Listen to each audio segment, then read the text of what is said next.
47편이에요. 시편 47편 1절부터 9절까지입니다. 길지가 않으니까요.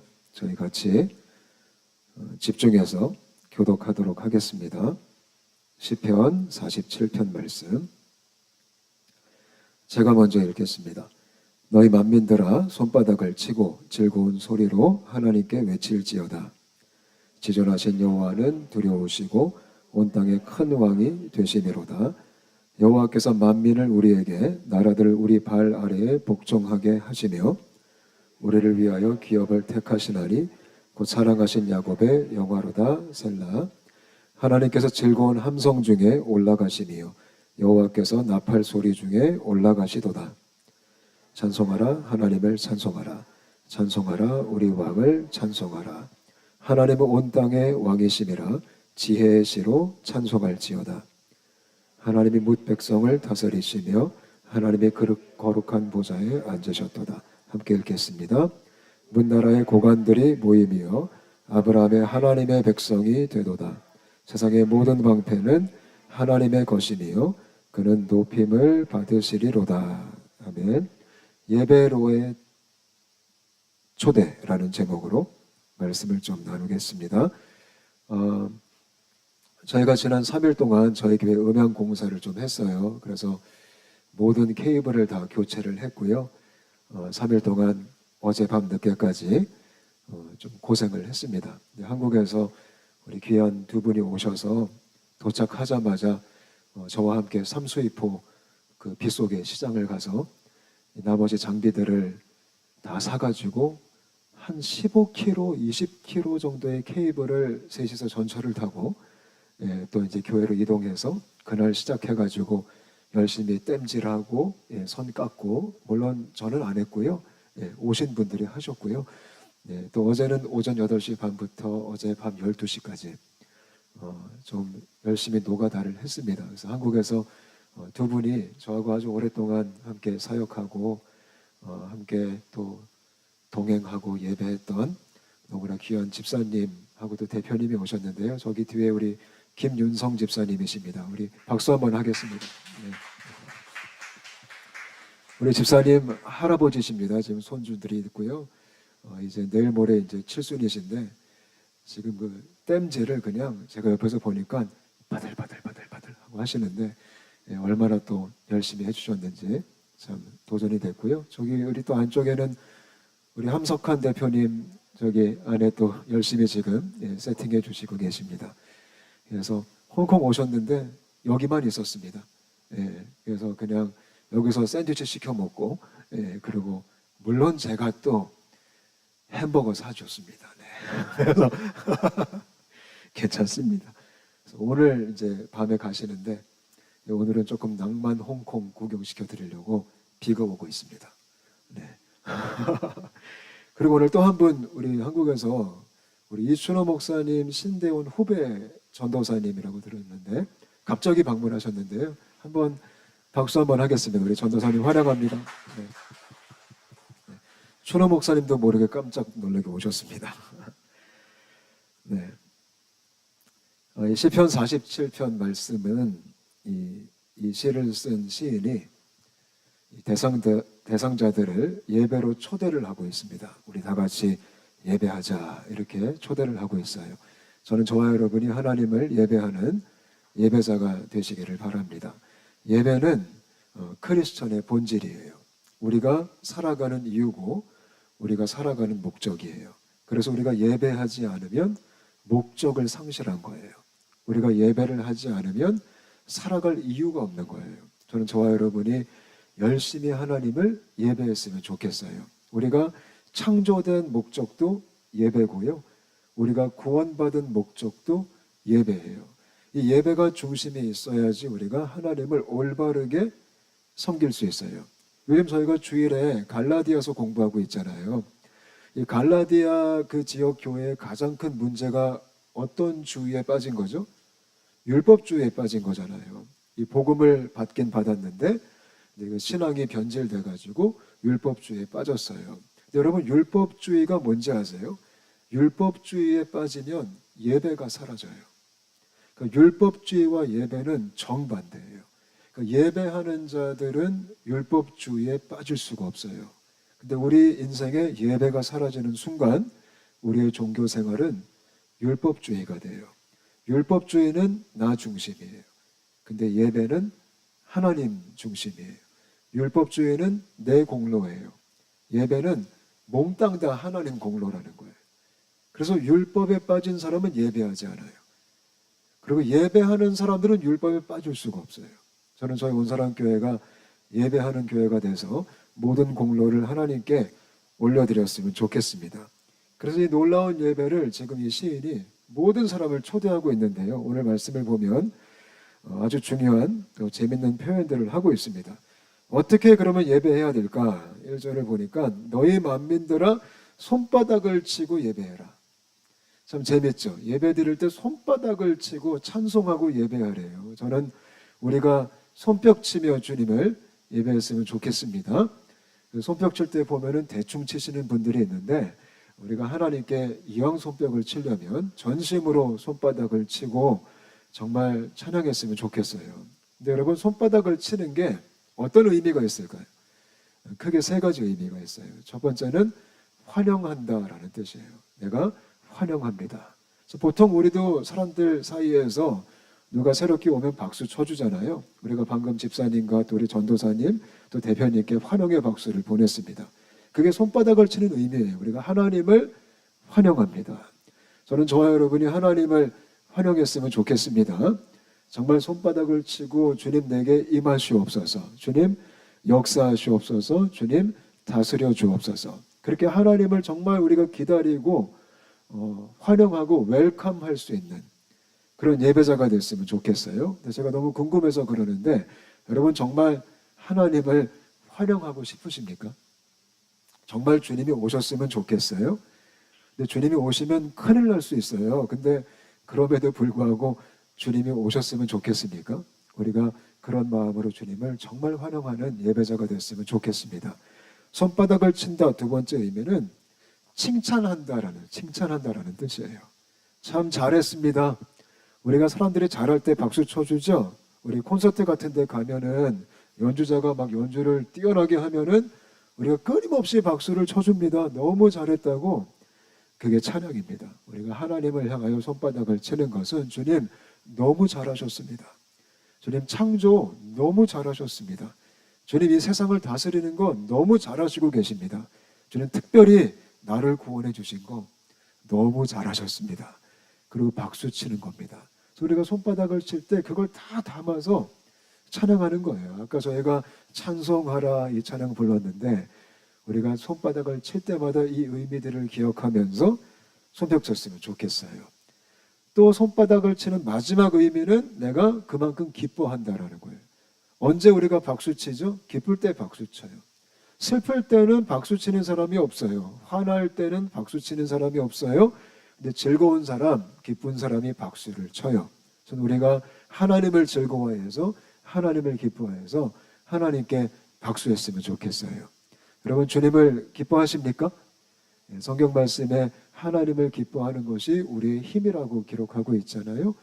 박수 치면 칠수록 힘이 더 생기는 거예요. 우리가 주님을 기뻐하기 때문에 그런 예배자가 되었으면 좋겠습니다. 또 뭐라고 해요? 소리로 외쳐라. 그러니까 즐거이 외쳐라. 그러니까 예배는 제가 가만히 보면 굉장히 과격한 것 같아요. 뭐 박수 치고 소리 지르고 외쳐라.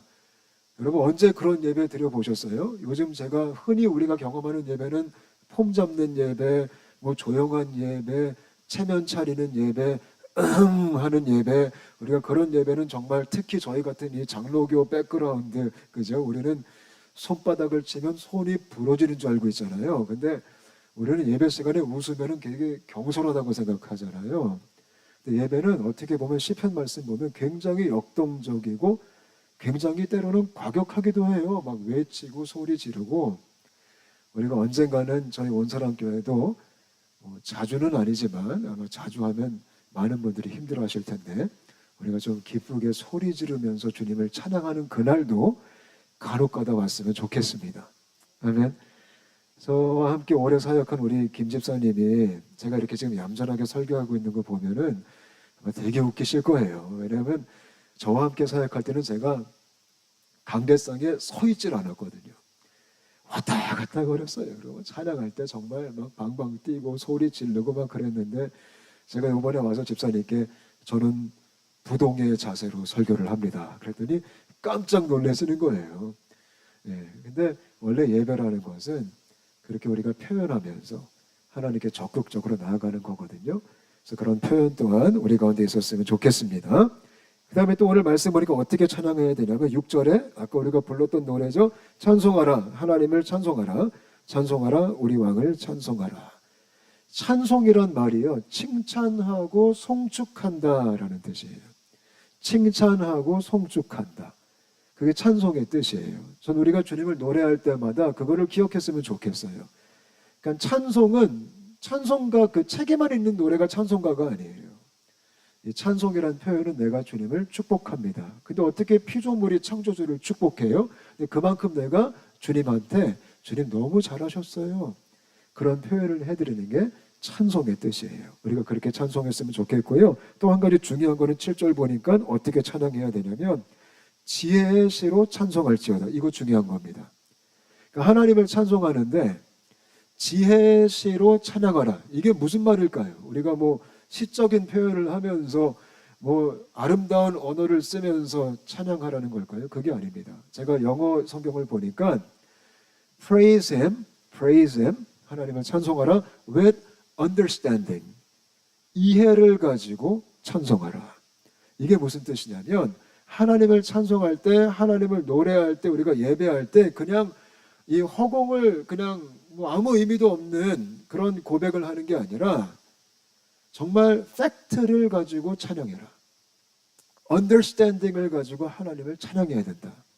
그냥 대충 아무 의미 없이 허무하게 노래하는 게 아니라 정확하게 내가 지금 어떤 하나님을 찬송하고 있는지, 내가 어떤 하나님을 높이고 있는지, 내가 어떤 하나님께 예배하고 있는지를 고백을 해야 된다는 거예요. 창조의 하나님, 나를 구원하신 하나님, 만왕의 왕 되신 하나님, 만유의 주가 되신 하나님, 거룩하신 하나님, 노하기를 더디하시는 하나님, 신실하신 하나님, 전능하신 하나님, 하나님을 아는 지식으로부터 나오는 찬송. 이게 진짜라는 거예요. 그냥 단순한 의미 없는 노래가 아니라 가만 보면 제가 이 청소년들을 보면요, 요즘 찬양들이 굉장히 또 신나잖아요.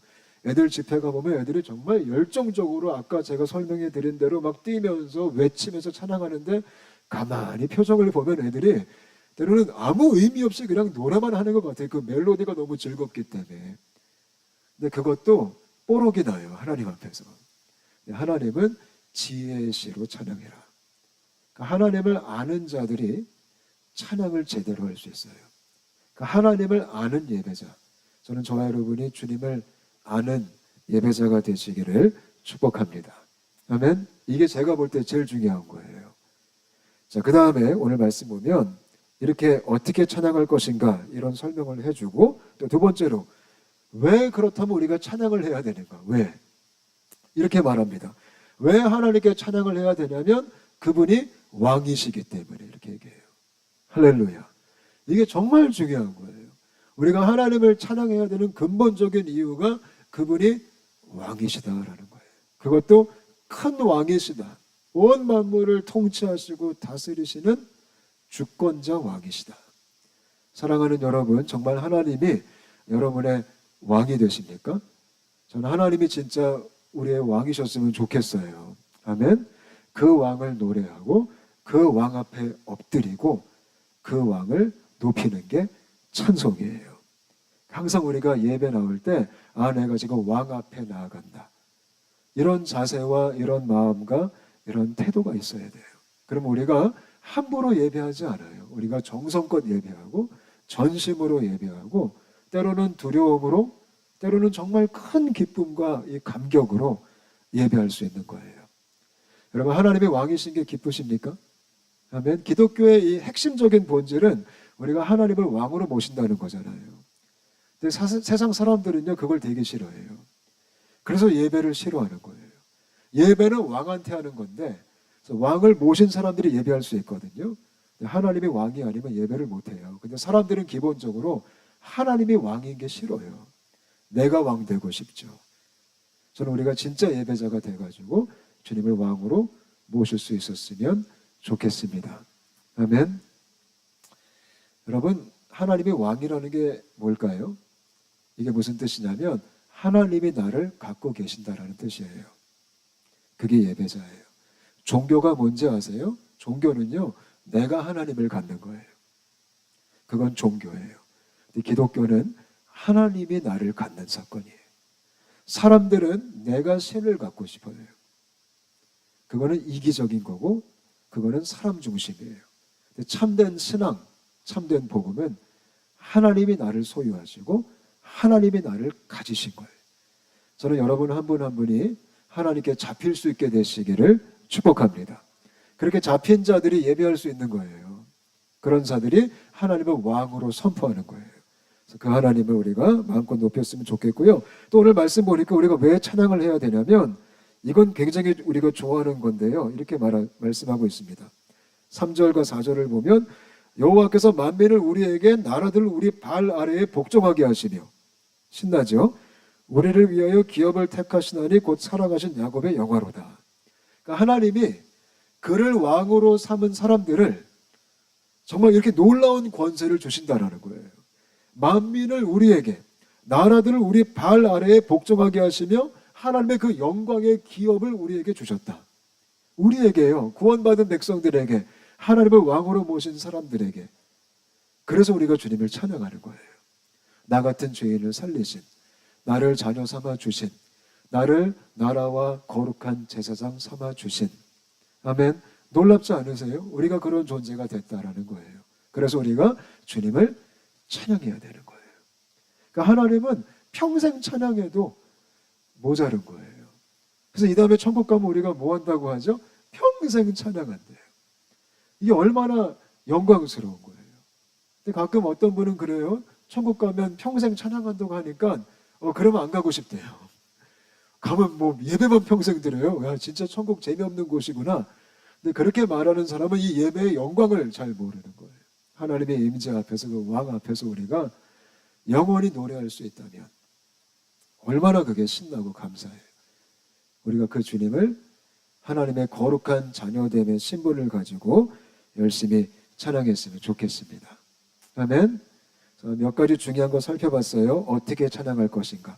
손바닥 치고 즐겁게 외치고, 그리고 팩트를 가지고 우리가 understanding, 이해를 가지고 찬양을 해야 된다. 왜 찬양해야 되는가? 왕이시기 때문에. 하나님이 왕이시고 또 우리를 구원하셨기 때문에. 믿으시죠? 이 두 가지 이해되셨죠? 마지막 결론입니다. 이렇게 찬양할 때 어떻게 될까요? 오늘 5절에 보면 놀라운 이 표현을 해요.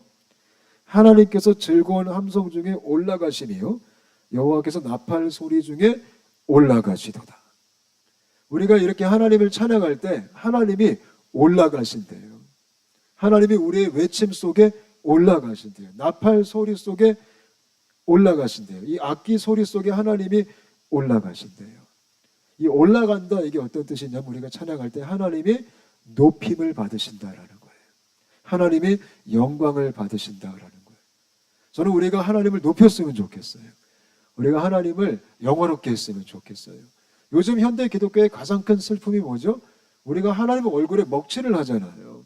하나님을 높이기는커녕 그냥 우리 기독교인들 때문에 하나님의 이름이 짓밟히고 막 무시당할 때가 너무 많잖아요. 예배가 없어서 그런 거예요.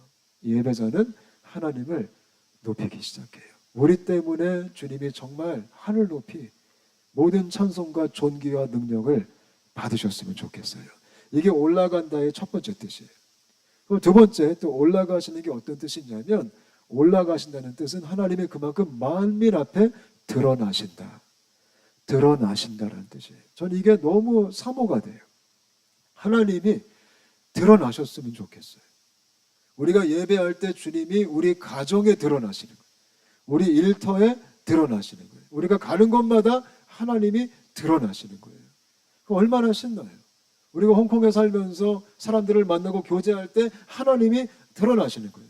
우리 어머니들께서 엄마 모임 갔을 때, 우리 학교들 엄마 모임 갔을 때 하나님이 드러나시는 거예요. 내가 주님을 예배하는 자라면. 아멘. 그러니까 예배자는 주님을 나타내는 자들이에요. 한번 고민해 보셨으면 좋겠어요. 내 삶을 통해 얼만큼 주님이 드러나시는가. 저도 좀 고민이 많이 돼요. 정말 나의 삶을 통해 주님이 얼만큼 드러나실까. 사람들이 나를 보면 좀 하나님의 냄새를 좀 맡았으면 좋겠다. 아니면 하나님의 약간 그 빛을 조금이라도 봤으면 좋겠다. 그런 사모함이 생겨요. 그게 예배자예요.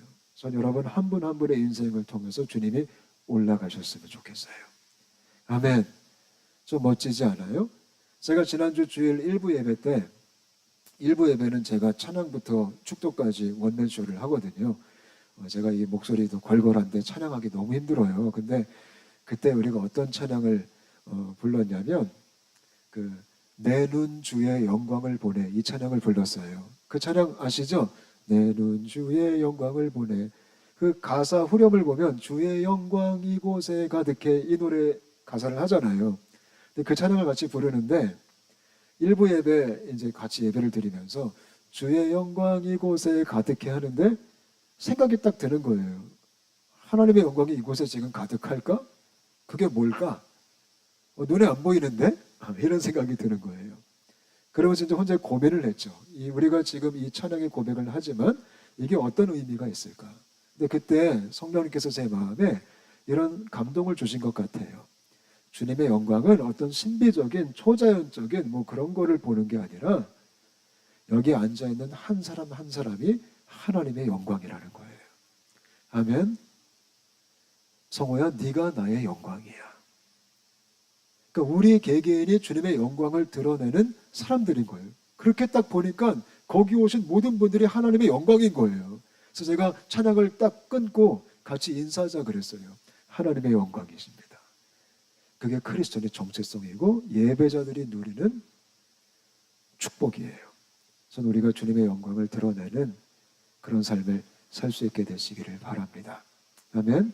자, 그렇다면 어떻게 해야 될까요? 손바닥을 치고 온 마음을 다해 왕 되신 주님을 마음껏 예배하고 마음껏 높이는 그 예배가 중심에 딱 세워져 있는 그런 우리가 되었으면 좋겠습니다. 같이 한번 기도하겠습니다. 우리 합심해서 같이 기도하겠습니다.